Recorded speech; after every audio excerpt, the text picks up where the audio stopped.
All right, guys, I got the exhaust system removed. This is day 2, technically, of stripping up the jailbreak. First day, I got the interior off, most of it at least. I got the seats out, got the carpet out. I still got ways to go on this. I still got to take off this back piece, remove the RFA hub, the speakers. I still got to take off the seat belts, the cabin unit, brake pedal, gas pedal, and then obviously start removing the interior harness. And then these seat belts, they're locked up because of the accident, so I'm gonna send these off to Safety Restore so we can reuse these in the 300 that we're building. So the exhaust is off. So I'm doing this video, I'm gonna show you guys how to remove whatever part I'm removing. We'll take it off and then we'll move on to the next part. Some of them I'll do with the time lapse. I'll set up my tripod and record. Yeah, that's the right one. I'll record most of it, but for the exhaust, it was really easy. You got 2 nuts up front. This is what goes to your cats. You gotta loosen those up. You gotta remove them all the way because I've had experience where you take these off and then you misplace them. And then these have like a 3-piece setup, so it's a washer, and then this little bracket, and then the nut. So just keep those on there. As long as the clamp gets loosened up enough, you can slide that out. And then down the middle, you got 2 bolts that hold this up to the cradle. You gotta be careful because there's a harness that clips in here and it goes to your exhaust valves. So you gotta clip that off, take off the bolt, and then the whole thing will drop off the hanger. And then you got 2 more in the rear. Same thing, 13 mils. And these will go right over there. There's a 13 mil. This is towards the back of the car. So once you do that, you just gotta break that clamp loose and then the whole thing will slide right out. It's easy if you use a jack to kind of give it extra help in the rear. Because once you take off these bolts, the whole thing will drop and then you gotta hammer it off so it will just slide right out. All right, so moving on to the interior, I'm gonna stop over here, but I just wanna show you what I did so far. So on the passenger side of the quarter, you have your fuel pump modules. On this specific car, because it's a Redeye, it has a dual pump, so you have two separate modules. There is 1 clip, which is right over here. You got that clip, and then you have a 10mm screw or a bolt with a nut on it, which is right over here. What I like to do is, so this part, it goes right in here, it slides in there. So what I do is I take it off, I put it back into the module, and I put the screw through it. So when I'm working on the next car, I just unscrew this, take the clip off, reinstall the clip, and then put the bolt going through it. That way everything just stays organized and I don't misplace anything. Most people would just take everything apart, take these clips off, and then they'll start losing shit as they go.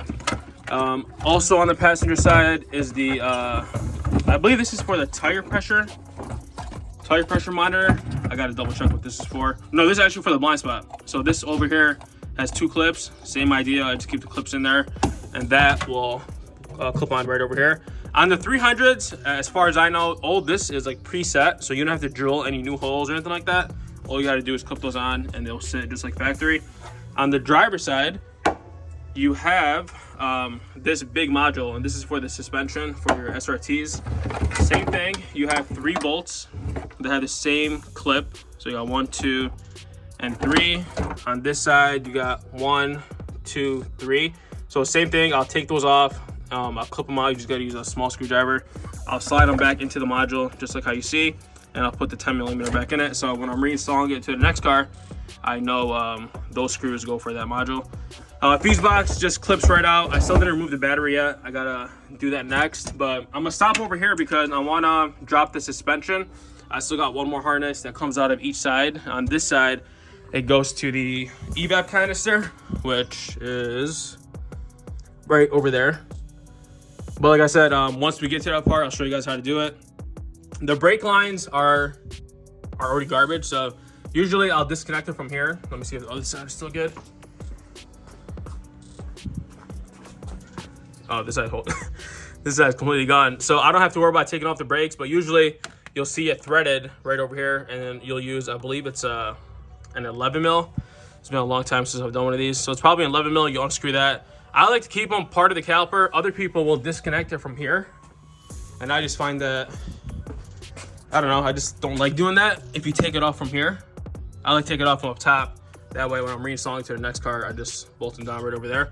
So yeah, let's move on to the exhaust. Well, we already took off the exhaust. We gotta take off the fuel filler neck because that goes through the cradle. And I'm not sure how I'm gonna do that. I'm probably gonna have to cut it off. So this over here is a filler neck, and as you can see, it goes underneath the cradle, then to the gas tank.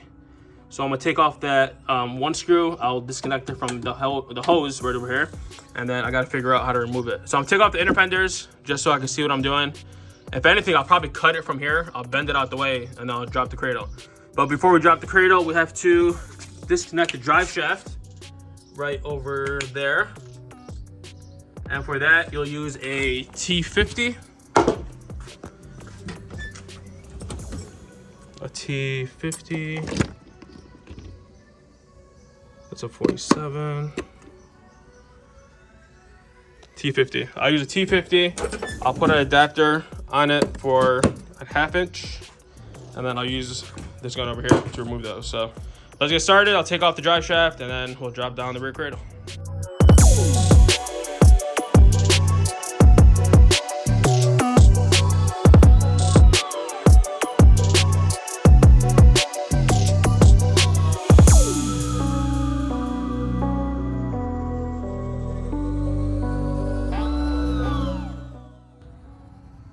All right, so once you got that clamp loosened up, it doesn't matter which way you go. You could loosen up the one that's closer to the gas tank, or you could loosen this one up. I just did that one because it was easier to reach. So after you do that, you can't remove it right away because there's a 10mm nut that holds the neck to the frame rail. So you got to remove the liner that's in the quarters. You got a couple clips, and then you got one 10mm nut that holds it right there. Once you got that off, you're gonna see this piece over here. There's a connector that plugs in. There's a lock on it, so you got to make sure to unlock it, push against the lock, and then it'll come right off. And then these over here, I see people make this mistake all the time. You have to remove the blue clip, you pop it off, and then you press this in. You don't try to press this out, you'll break it. So when you press it in, let's see if I can focus on this. When you press it in, see how it opens up? You'll do that to both sides, and then this you got to make sure to save because you'll have to use this on the next card that you're swapping over. I like to put this on the side because when you're dropping the cradle or you're trying to pull the filler neck off, you could break this, and these could be sometimes hard to get if they're on back order or whatever. So once you get that, you're gonna remove this part over here.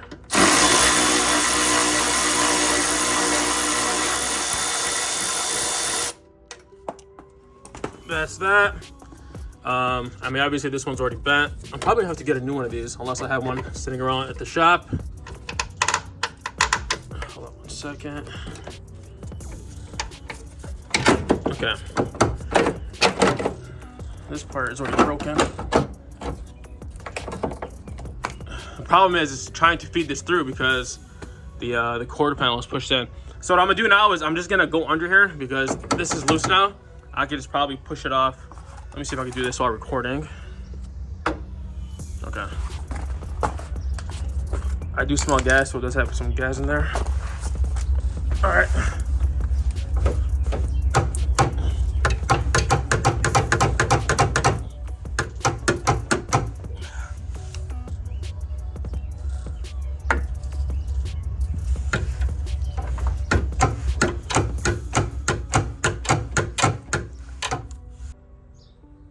All right, so I got it popped off. Now all I got to do is remove it from the actual car. You'll feed it through. And then once it's straight enough, you'll take it right out. Just like that. And here is your filler neck. So we got that out the way. Now on a car that's perfectly fine, you'll see that the emergency brake cable is still intact and you have to disconnect that.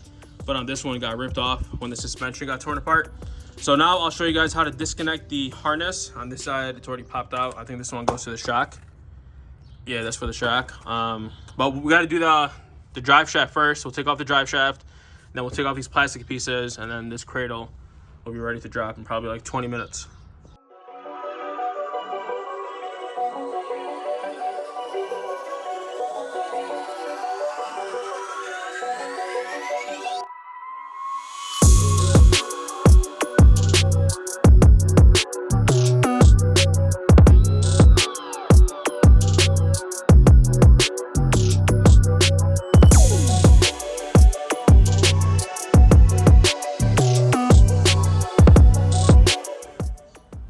All right, got the drive shaft disconnected from the rear end. I just let it hang for a second. Now I'm gonna set up my jacks on each side and then remove the 4 screws to drop it. But first you got to disconnect your harness, which is right over on the passenger side. You got one for the ABS, or two for the ABS speed sensors, and then you got the main plug. I think that goes to your actuators and everything else. So use one of these clip tools. This is gonna be your best friend for this. Pop these off. Make sure you don't break them so you could reinstall it to the Cradle when you're swapping. And then, I can't do this one hand, but you'll unlock this lock. So I can do this. Now, you'll unlock the locks, and then these three connectors will feed through the belly pan on the trunk. Once you take all these three off, and I'll show you how it looks. And that's that. So you got three connectors popped off, look just like that, and then you'll just feed it through here.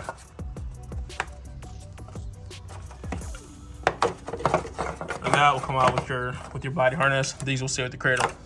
And that's about it. So on the other side, the shock is destroyed, so I don't have to do anything to that.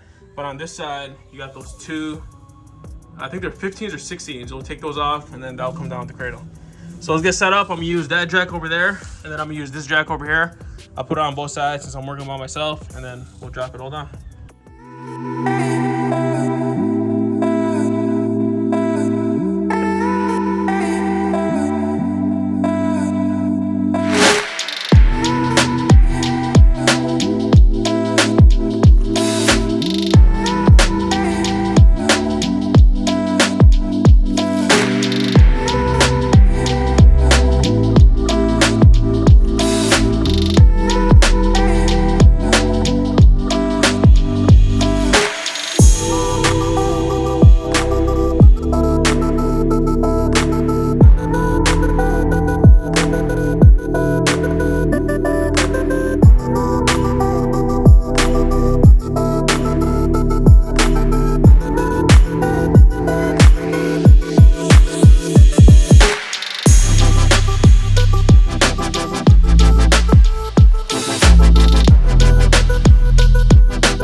All right, got the Cradle completely pulled out. I'm looking it over just to see if I can salvage anything off this thing.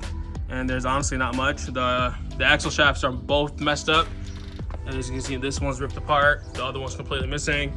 I thought I'm gonna get lucky and probably save the shock, but the shock took a hit because of the sway bar link, so that's bent. The only thing that might be good is this rotor.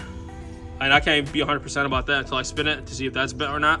But the caliper looks fine. So I'm gonna remove the caliper, and then the rest of it is going to junk. So once we get that out the way, I'm gonna come back in here. I gotta take off the drive shaft completely, drop the gas tank. I gotta take off all these covers, which are held in just by a bunch of 10mm nuts. And then I think after that, we're ready to start dropping the motor. So once we do that, we'll see what we're gonna do next and how far we're gonna come today.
All right, guys, so that's a wrap up for today. I'm gonna stop over here and I'm gonna continue working on this tomorrow.